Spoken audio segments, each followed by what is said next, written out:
Good afternoon, everybody. Up here in Scotland, I work as a peripatetic music teacher, which means that I travel to the majority of my pupils rather than them coming to me, although a few do come to me in Galashiels. So I go out and about to the various pupils. Last night, my last port of call was the very quaint and beautiful little village of Ancrum. And because the last client is just a little bit older than myself, and I've known him for a long time, we go up to the little pub, Cross Keys, which is again very quaint little country pub. And on the way up, I let my pupil, because I drove up, let him have a look at a video that I did of the band playing on Saturday night, which he particularly liked. And when I arrived in the bar, the lady behind the bar was also having a look at it, because it's quite a long video, about 6 minutes long. And I explained, because she said about the fact that I'd done this video. She asked if I'd done any others, and I said that I'd actually done quite a few videos about a Netflix series called Making a Murderer. Had she heard of it? She says, "Oh yes, I have heard it, I've seen it." I asked her, "Well, what did you think?"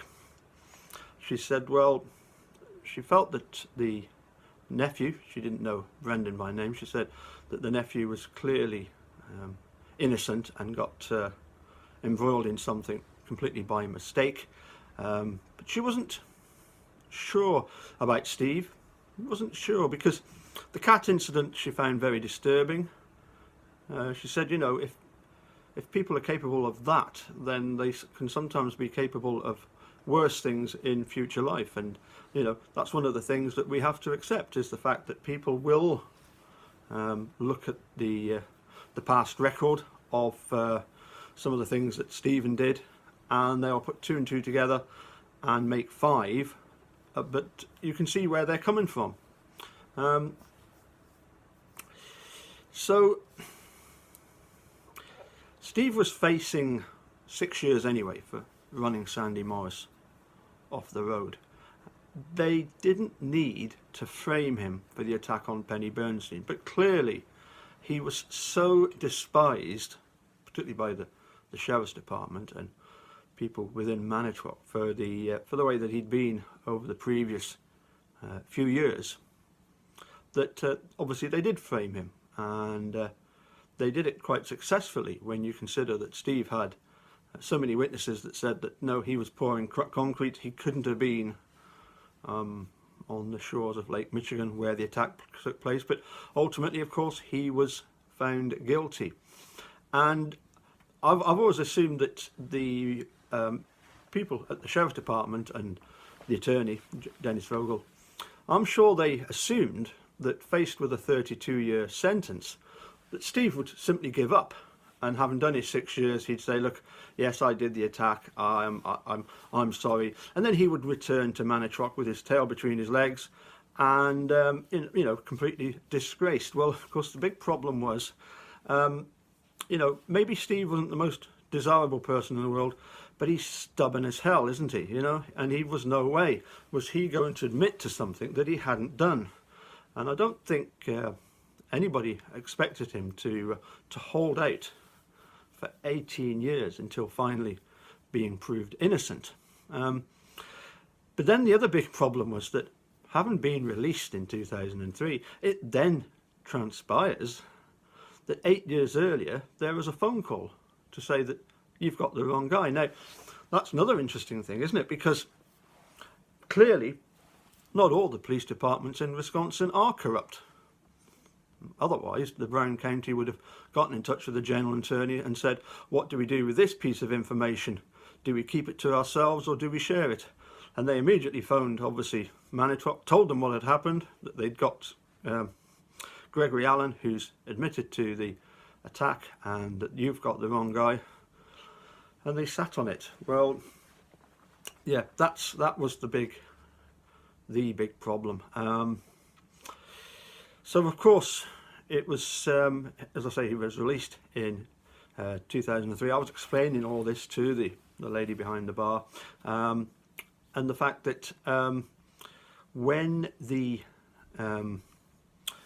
as I say, the investigation into the wrongful conviction of Steve decided that no one was to blame, that then created a big problem. I mean, Steve was already an embarrassment because of the fact that he had been framed, but the fact that he was about to become a multi-millionaire, that just wasn't going to sit right with people in authority, certainly in Manitowoc.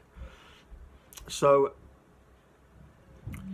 they then obviously framed him for Teresa Halbert, but what they did that was very clever as well, of course, was they completely reversed the media. They got to the stage where the media really didn't like Steve at all either, and any presumption of innocence was, of course, completely eradicated by the fact that, you know, within 3 hours we hear that has Stephen been arrested. That they clearly somebody decided that they were going to get Stephen for it, and clearly not look at anybody else, and not do any kind of investigation. As I say, all the things that they did wrong the first time, they decided to do the second. And even worse, of course, was the fact that there was a conflict of interest that was completely shoved to one side and not bothered about. There would have been none of the evidence discovered had it not been for the efforts, obviously, of a couple of Manitowoc officers, because Calumet certainly weren't finding anything. As I say, the big problem was the media immediately got on. They had a horrible crime and they wanted to pin it on somebody, and they certainly did. And even to this day, there's still people who support his conviction. Now, I suspect just about everybody knows that Steve didn't do it, but they still support the conviction, quite simply because the problem is that you've got so much damage will be done once Steve walks free. Zellner is not going to take any prisoners. She's going to be completely and utterly ruthless in this. So some people realise that the damage that's going to happen, and they're thinking, well, you know, rather than say, oh yes, Steve probably deserves a new trial, they would rather get to the stage where, you know, just a media campaign, no retrial for Stephen, and it would be better on this occasion if two innocent people did actually stay behind bars for a crime they didn't commit, for the fact that it's going to cause so much damage if they are released. In other words, it's better to sacrifice two innocent people than to potentially affect the lives of the rest of the residents of Manitowoc, which are going to be facing a huge bill. Personally, I think that it'll be a case of the bill will be spread possibly throughout Wisconsin, with certainly the General Attorney's Office having a large amount of accountability to face up to. So anyway, the barmaid said that, as I say, that she felt sorry for Brendan, and I said to her, well, why didn't you tell him?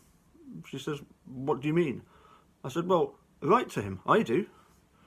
She said, can Brendan read?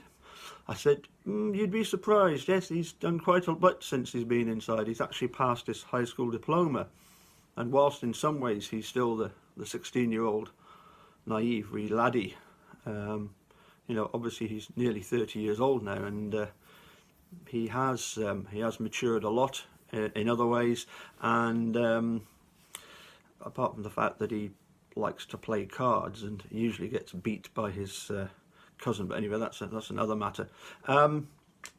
So anyway, I said, write to him, and she said, well, how do you do that? I said, well, got my phone there, so just went straight on the Facebook page, wrote out the address. Hopefully Brendan will be getting another letter from a very nice barmaid from the Borders in the not too distant future. Something that did make me laugh quite a bit was the fact that I had a little bit of retaliation for my video to Scott Uck, and he was absolutely steaming about it. You could tell it really did annoy him, and all we can do is just laugh because the guy is a complete and utter clown.